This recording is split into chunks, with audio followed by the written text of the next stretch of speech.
সকাল ৬টা বাজতেই আমি ঘুম থেকে উঠে পড়ি। আর তোমরা গত রাত্রের ভিডিও যদি না দেখে থাকো, যাওয়ার লিঙ্ক ডিসক্রিপশন দেওয়া আছে, ফাটাফাট গিয়ে দেখে নাও। আর দেখতেই পাচ্ছ এখন রানা ঘুমাচ্ছে। আর সকালে উঠে দেখি ভুঁড়ি প্রায় অনেক বড় হয়ে গেছে, কালকে রাত্রে অনেক কিছু খেয়েছি, তোমরা জানো কি খেয়েছি, তাতেই চর্বি জমে গেছে। তো চলো একটু এক্সারসাইজ করে নিই।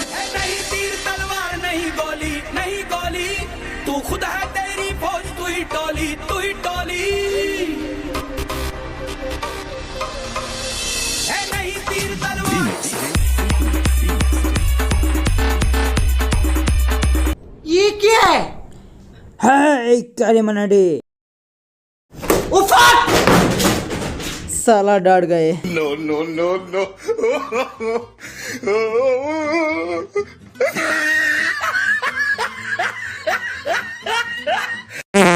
ডিম খেয়ে চর্বি নয়, গ্যাস হয়ে গেছে। তাই সকালবেলায় বাথরুম করে স্নান সেরে চলে এলাম ঠাকুরকে প্রণাম করে। তোমরা জানো আমার দিন শুরু হয়, কারণ তোমরা জানো যে আমার শর্ট ভিডিও যারা দেখো তারা প্রত্যেকেই জানো। তো শর্ট ভিডিও দেখতে অবশ্যই চ্যানেল সাবস্ক্রাইব করে রাখো, লং ভিডিও তোমরা এই প্রত্যেকে পাবে। আর হ্যাঁ, সকালবেলায় কিন্তু আমি বাইকে জল দিই, গ্লাসে করে দিতে হয়, বাট গ্লাস না থাকায় বোতলে করে জল দিই। আর মেরা কিসমত চমকে আর না চমকে, মেরা বাইক জরুর চমকেগা।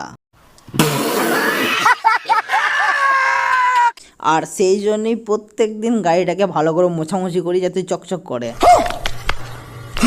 রুম থেকে গেঞ্জি আর হাফ প্যান্ট পরেই বেরিয়ে পড়লাম বাড়ি ফেরার উদ্দেশ্যে। রাস্তা পুরো লকডাউনের মতো ফাঁকা, কারণ ইলেকশনের রেজাল্ট বেরোবে, অনেকে ভয়ে বের হয়নি।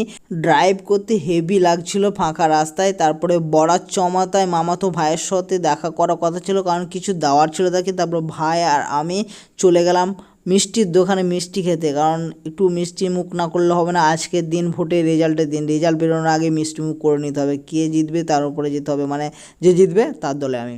মিষ্টি খাওয়া কমপ্লিট হয়ে গেলে আবার দুটো দইয়ের অর্ডার দিলাম, কারণ গরমে দই খেতে হেভি লাগে। দই খেতে খেতে দেখি দোকানি কাকু দেখছি মোবাইলে খবর দেখছে কোন পার্টি জিতছে। দই খাওয়া কমপ্লিট হয়ে গেলে ভাইকে যে জিনিসটা দেওয়ার কথা ছিল সেই জিনিসটা দেওয়ার পর আবার বাড়ি ফেরার উদ্দেশ্যে রওনা দিলাম। রাস্তা পুরো ফাঁকা, ড্রাইভ করতে প্রথমেই বলেছি হেভি লাগছিল।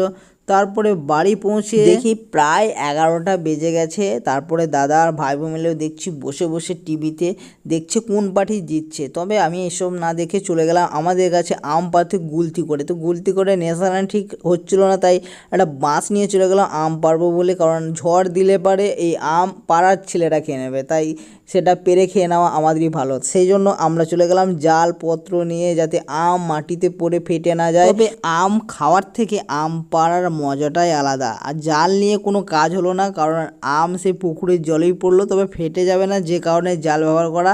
যে আম পড়ে ফেটে যাবে, কিন্তু সেটা জলে পড়ে সে ফাটবে না, কারণ ফাটলে পারে সেই আমটা বেশি দিন থাকে না, নষ্ট হয়ে যায়। সেই আম নিয়ে ভাইপো ভাইজিরা সবাই লোফালোফি করতে শুরু করলো। দেখতেই পাচ্ছ আমগুলো দেখতে সুন্দর, এমনকি আম গাছে পাকা আম কিন্তু খেতে মিষ্টি হয়। তো এখানে ভাইপো ভাইজি সবাই মিলে আম পাড়ছিল। আম পাড়া কমপ্লিট হলে দেখছি আকাশে অবস্থা কিন্তু শোচনীয়, মানে কি মেঘ ঝড় আসবে বুঝতেই পারছি। তো কিছুক্ষণের মধ্যে খুব জোরে হাওয়া বইতে শুরু করলো, তোমরা দেখতেই পাচ্ছ কত জোরে হাওয়া বইছে। এমনকি পুকুরের জলকে সমুদ্রের মতো দেখায় যখন খুব জোরে হাওয়া বয়। তারপর কিছুক্ষণের মধ্যে বৃষ্টি নেমে যায়। বৃষ্টি নামতে আর ভিডিও না, এখানেই ব্লগটি শেষ করছি। তোমরা চ্যানেল সাবস্ক্রাইব করে রাখো আরও অনেক নতুন ভিডিও পাওয়ার জন্য। চলো টাটা।